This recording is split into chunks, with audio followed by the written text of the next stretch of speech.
the more prepared you are of understanding who that prospect is and what the psychology is saying or not saying, the higher the chances are of you converting that prospect into a paying customer.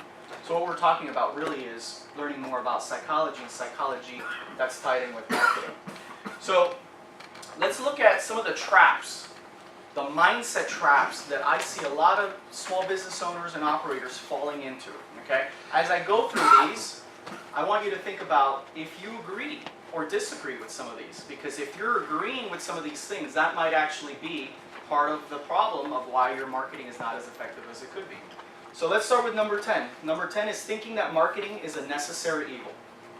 Right? Oh, marketing is just one of those things you got to do. You know, and if you're like marketing and you hate writing that check, or you're reluctant to write the check to do marketing and advertising, then if you're approaching it with negativity, how do you think that that's going to work out for you?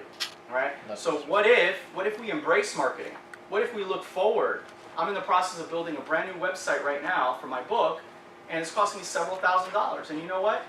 I got excited about it, you know, because it's easier to go, oh, it's a couple $1,000s, whatever it is. But I'm like, you know what? That's awesome. I'm not gonna, you know, penny pinch and get, you know, the wrong product. I'm gonna go all out. I'm gonna build a great site, and this is a good thing because it's gonna represent, right? So just your way of thinking about marketing sets the tone. Number 9, trying to reduce the amount of you spend on marketing. You know, if you're always saying, well, how can I cut this? Do I really need that? If you're always looking to cut your marketing, as your coach, I would challenge you and say, instead of focusing so much on figuring out things that you can cut, why not focus on how to make your marketing effective? Because if you're investing $2 into marketing and you're pulling 4 out, why would you ever think of cutting it or reducing your marketing? So if you're trying to reduce your marketing, what that tells me is that it's not working. And if it's not working, we need to fix it, not reduce it. Does that make sense? Number 8, attempting to do everything yourself to save money. That's a huge one. We're all guilty of that. If anybody's doing that right now, stop it. Okay? Been there, done that, doesn't work. I coach my clients out of not doing that. Right? I try to delegate everything. You know, at one point I was delegating walking the dog around the block. I really was, because I was busy. Right? I delegate everything. Okay? So poor wife. I don't delegate her yet because I get in trouble, right? So one example of this is I started working with an attorney. He was one of my clients. He came to me and we were doing his diagnostic, figuring out everything on his business. And I'm like, so what's going on with your website? He's like, yeah, I'm building a website. And I'm like, wait, you're building it yourself? He's like, yeah. I'm like, how long have you been building it? He's like, I don't know, like 4 months. And I'm like, okay. So how many hours so far do you think you've spent building this website? He's like, I don't know, probably about 50 hours. I'm like, okay. It's not done yet. It's 4 months later. And what do you charge per hour as an attorney? He's like, $275 an hour. I'm like, okay, so you're building yourself a $15,000 website, $20,000 website. Why? And he says, to not pay $2,000? You know, how smart is that? But see, we live in the DIY era. Like right now, because you can Google and find out how to do anything. You know, one of the things that I disagree with is constant contact. Their slogan now is, be a marketer.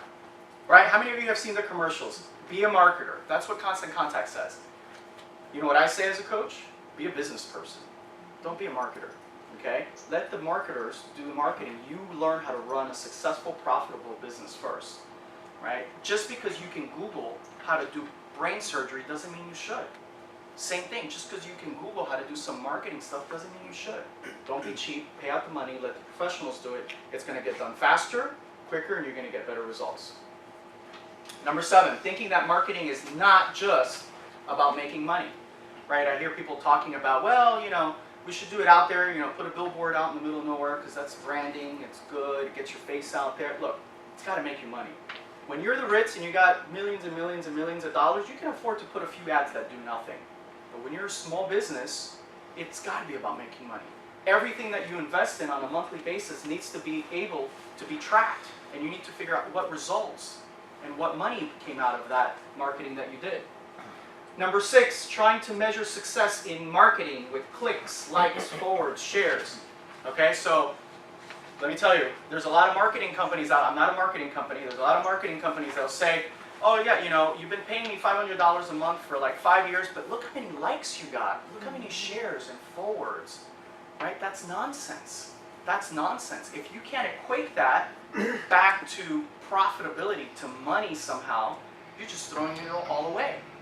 Okay, but they're there. That's their business. right? They're there to tell us that likes and forwards and shares are good things, but at the end of the day, are they really? Are they making us more money? So how do you measure your success in marketing is with what? Dollars, absolutely. Welcome. Number 5, trying to build a brand before you build a business. Everybody say, ooh. Ooh. That's a good one. That's a big one because, again, PR companies, marketing companies are like, yeah, we gotta make you a brand. We gotta get your brand out there. I'm like, make money first. Make money. This whole thing with Martha Stewart. She's a brand. Let me tell you, Martha Stewart was a businesswoman first, a brand second. She made money first, and then she became a brand. But I see too many people right now investing in trying to become a brand, but yet they don't have a business. They don't have a business model. Okay, so make money first. Number 4, thinking everyone is your target market. So I encounter that a lot. When I talk to small business owners, I go, so who's your market? Oh, everybody is. Everybody could benefit. Everybody would love it. Everybody's my prospect, my customer. I'm like, but you don't have the resources to target everybody. So you have to start somewhere, right? Start in your backyard. Start in your community. Really, get down to the demographics, the psychographics, and figure out who do you want to target first, because we don't have an endless amount of resources. Number 3, chasing new customers and not paying attention to the ones you already have. Yeah? I hear a lot of amens out there. Absolutely. Right? We all do that. We've all fallen into that trap. Okay? But where is it statistically more likely for us to get money out? From who? From our current customers. From our existing current customers. Right? So what are we doing to upsell, cross-sell those guys instead of chasing around the new people? Right? Work with the people you know. Yes? And even the existing customers can maybe refer you to new customers. Absolutely. Yeah. That's where your referrals are going to come from. That's where your next purchase is going to come from. Absolutely. Number 2, expecting immediate success with marketing. Okay, so it's kind of like, okay, here's $500. I'm all in 1 month, and let's cross our fingers and hope that it works. Okay? Most likely it won't, because marketing is about testing and measuring. It takes time to figure things out. So if you have $500 to spend on marketing, I would rather you do 100 per month for the next 5 months than do 500 in 1 month. At least we can learn. At least we can get knowledge and get some information to see what works and what doesn't work. And number 1, and my all-time favorite, repeating what is already being said in the marketplace. In other words, sounding like everyone, looking like everyone. You're opening up a new business, and so you look at your competitors, find out what they're doing, try to copy their style, their pricing, their everything, and then all of a sudden wondering why you're not attracting prospects and customers. It's because you already have somebody in the marketplace that's successfully marketing themselves that way. So you need to come out different. You need to come out really with a splash and looking like you're worth what you're saying you're worth. And we're going to talk a lot about that. Juan, Yes? may I ask a question? Yeah. In some industries, there's the Me Too products that are targeted just for grabbing a piece of that market on somebody else's marketing, like guerrilla marketing. So do you see in small business that that is also an option at times? I think it's an option, again, if people knew how to do that. I think that most conventional way of thinking around, let me steal some quick market share, is let me open up a business and charge less than the competition and I'll eat away at them. That doesn't work. That's not sustainable. It's not smart long term. Will it give you some instant income? Perhaps, but it degrades your brand, right? It's not temporary, it's not sustainable. In essence, good luck trying to raise those prices afterwards. So I think it works, again, but you got to be careful how you do that because it's a short-term strategy. Good question. So when marketing fails, essentially, it's because of one of these reasons. Number 1 is it wasn't the right target audience. So if you've ever invested money in marketing and you got Zippo, nothing out of it, maybe it wasn't the right audience that you targeted. Maybe it wasn't the right geographic market. Maybe it wasn't the right product or service. So the people were right, but they wanted to buy something different than what you were marketing. Maybe it's not the right way to reach them. Okay, so if you're trying to target the 60 plus in age group and you're on Snapchat doing advertising on Snapchat trying to get the 60 plus, you guys, good luck, right? So the venue, the media, the type where you do the marketing is huge. Maybe it's not the right language. right? So the language is incredible. Again, it starts tapping into that whole psychology of marketing. So maybe it's the language that you're using. Maybe you didn't give people enough reasons to buy from you. So maybe what you did was you did create awareness. Somebody looked at your marketing and said, "That's a good idea. I want to buy that, but I'm going to buy it from someone else." So maybe you created that desire, but you didn't make them take action to buy it from you. Maybe not enough established trust and credibility. Okay, so that's huge. No urgency to take action. So again, you brought up a great point, but if you didn't have a call to action, if you didn't have a good reason, compelling reason to make people act now, then your marketing failed. Maybe it wasn't easy to take the next step. You know, how easy are you to do business with? Maybe it wasn't the right time, right? Are you trying to sell Christmas trees in June? You know, I don't know. You know, timing is everything. Timing is everything. And at the end of the day, it's all about research, doing your homework. What I see a lot of people doing is they jump into things. They jump into building that website, doing the social media, sending the emails, going to networking. When you didn't stop to research, what is it going to take to succeed in this? You have to do your homework first before you do the marketing. And then you wonder why the marketing didn't work. It's because the homework, the research wasn't there. So in essence, if we want to kind of put it all into 6 little boxes, success in marketing is about this. It's about first being unique. Number 2, it's about being credible. People have to believe in you and trust you. It has to be valuable. It has to be very valuable for people to reach into their back wallet. It has to be defendable. You have to be able to deliver what you promise. It has to be sustainable long term, right? That's what we were talking about here when we, if we go out there and we say, hey, buy one, get one, and that's our entry into the marketplace, is that really sustainable long term? Maybe, maybe not. And then the last is it's got to be irresistible. Because when something is irresistible, that's when people really open up their wallets and go, I got to have that. You don't know why you gotta have it, you have to have it. They just have to have it. Look at the iPad. You know, the iPad, when they first came out with these tablets, we were all in line with $600 in our pocket ready to buy this iPad thing. We didn't even know what it was, why we needed it, or what we were going to do with it. But we were ready to buy them. Why? Because it was irresistible. Pet rock. Pet rock. I haven't bought one of those. They didn't get me on that one. So here are some things that you absolutely need to get right in marketing. Okay? Absolutely need to get right in marketing. Number 1 is positioning. You got to get your positioning right. And there's 2 types of position. In fact, there's a few, but 2 we're going to talk about. One is, how is your business positioned in the marketplace? So are you the Walmart of your industry, or are you the Whole Foods of your industry? Are you the Kia, or are you the Mercedes-Benz? Okay, one of the things that I see quite a bit is businesses that they open up a business, they're kind of struggling, they're not really meeting their full potential, and when I look at their pricing, the pricing is less than the competitors.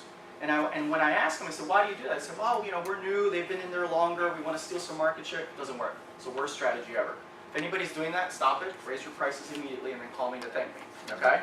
Doesn't work. Right? So number 1 is, how is your company positioned? Number 2 is, how is your price positioned? See, here's the thing. If your product or service is inferior, then you should have inferior pricing. But if you're just as good as your competitors, why would you charge less? That would be like a Mercedes at a Kia price. Why would you do that? It's going to confuse the consumer. And then the third is your positioning within your market. So what is it that you're going to say or will say in your marketing that positions you like the obvious and better choice? You need to position yourself that way. So you need to think through those 3 areas of positioning. The next thing is you need to have a unique selling proposition. What makes you stand out? What makes you different, better, bigger, special than your competition? See, if you can't spit that out, if you can't say it off the cuff, you haven't worked on it well enough. Okay? You need to have a compelling reason to give to people, and you need to make sure that your marketing makes you stand out. See, before anyone does anything nowadays, they go to at least 3 or 4 websites to shop around. Right? So if you're going to get your roof done, what are you going to do? you're going to go onto 3 different companies, you're either going to call them or you're going to visit their websites, and if they all say the same thing, we've been in business a long time, we're family owned, we love our customers, we're the best, we've been in business 150 years.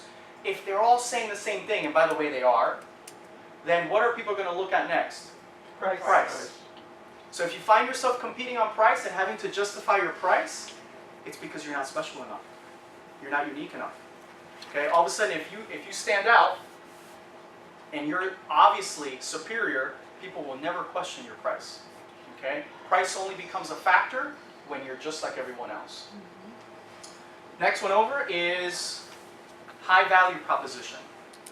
Value is the #1 factor that influences purchases. It's not price.